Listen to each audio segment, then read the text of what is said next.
The UN fact-finding mission reported that Israel directed the Gaza military in a deliberate policy of disproportionate force aimed at the civilian population.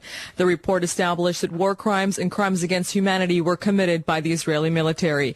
It also said Israel must be held accountable for its actions during the war, a process which could lead to the conflict being referred to the International Criminal Court. Numerous serious violations of international law, both humanitarian law and human rights law, were committed by Israel during the military operations in Gaza. The UN mission, which began on May 4, 2009, was refused access to Israel and the West Bank and entered Gaza through the Rafah border crossing with Egypt. Among a myriad of findings, food supply installations, water sanitation systems, concrete factories, schools, hospitals, and police stations were deliberately and systematically destroyed. The mission revealed that Israel violated its obligation to allow free passage of medical and hospital equipment, food and clothing needed to meet the urgent humanitarian needs of the civilians. Israeli forces launched direct attacks against civilians with lethal consequences.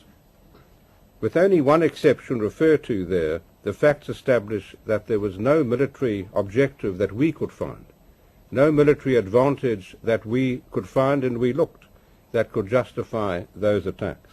Further findings showed the Israeli military operation was directed at the people of Gaza as a whole. It further says Israel used white phosphorus flechettes and heavy metal weapons against civilian populations. Israeli armed forces also used Palestinian residents as human shields. The report detailed the unlawful strikes from Palestine against Israel, including the deliberate launching of rockets and mortars into Israel since April of 2001, killing 4 people and injuring hundreds, but stated that the Palestinian military strikes were disproportionate to those committed by Israel.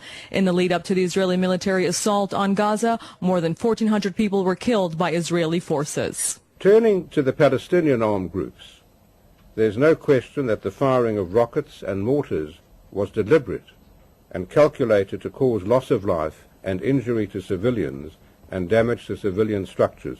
Among other action items, the mission has recommended that the international community start criminal investigations in national courts using universal jurisdictions and sufficient evidence of grave breaches of the Geneva Conventions of 1949. The formal presentation of the fact-finding report will be delivered to the Human Rights Council of Geneva on September 29th. Afaf Kanja, Press TV,